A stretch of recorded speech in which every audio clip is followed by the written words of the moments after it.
देश के लिए बहुत बड़ा दुखद बात है। हम दोनों नेताओं को सबसे पहले हम श्रद्धांजलि देते हैं और नमन करते हैं। ये दोनों नेता देश के हस्ती थे, जिनको झारखंड का पितामह कह लीजिए, निर्माता कह लीजिए, गांधी कह लीजिए, जो भी कह सकते हैं।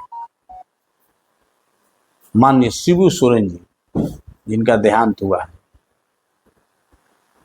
उनका इतिहास रहा है कि समाज के जो वंचित तबका है और जो उपेक्षित तबका है, वो हमेशा से उसका आवाज़ बनने का काम किए हैं, उसकी लड़ाई लड़ने का काम किए हैं।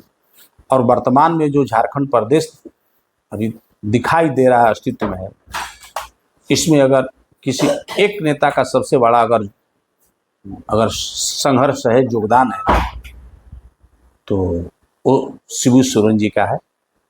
हम उनको पुनः जो है नमन करते हैं और श्रद्धांजलि देते हैं। और वो बचपन से ही और जीवन पर्यंत वह असमानता के खिलाफ, समाज के वंचित और उपेक्षित तबका के अधिकार देने के लिए वह लड़ते रहे हैं।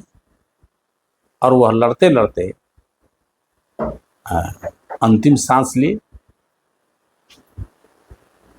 हम लोगों को, समाज को शिबू सोरेन जैसे नेताओं से सीखना चाहिए।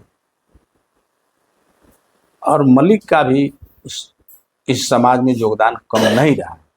मलिक भी हमेशा जितने भी संवेदनशील मुद्दा रहा है, कई पार्टियों में रहे हैं, लेकिन हर पार्टी में मुखर नेता के रूप में आए हैं। आज जब भी उनके दल ने अगर उनके विचारों के खिलाफ में अगर कोई निर्णय लिया है, तो वह दल से ऊपर उठ करके वो देश हित में सोचने का काम किया है। जैसे कि मोदी सरकार में रहते हुए जब किसानों का आंदोलन हुआ 3 काले कानूनों के खिलाफ में, तो उन्होंने किसानों का साथ दिया। मेघालय में थे, राज्यपाल थे, और उसी समय उसके पहले उस पुलवामा में जो घटना हुई थी और जो भारत सरकार की जो लापरवाही थी, जवाबदेही नहीं लेने का, जिम्मेवारी नहीं लेने का, इस पर भी उन्होंने कड़ा प्रतिक्रिया व्यक्त किया और मोदी सरकार का विरोध किया। तो वो उनका है कि चाहे वो आप कांग्रेस के साथ थे, और कांग्रेस के ज़माने में जब बोफर्स कांड हुआ, उसमें भ्रष्टाचार की बात आई, तो भी मलिक साहब ने वहाँ से रिजाइन दे करके हटे और वीपी सिंह के साथ आए। तो उनका भी ऐसा इतिहास है कि हमेशा अपने विचारों को उन्होंने दल से ऊपर रखने का काम किया है। इसलिए मैं उनको भी श्रद्धांजलि देता हूँ, नमन करता हूँ।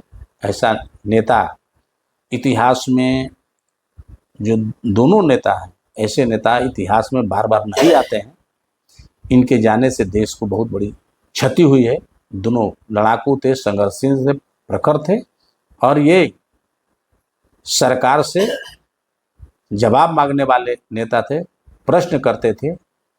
इसलिए इनके जाने से देश को और समाज को काफ़ी नुकसान हुआ है, और इसका भरपाई निकट भविष्य में नहीं दिखलाई पड़ रहा है।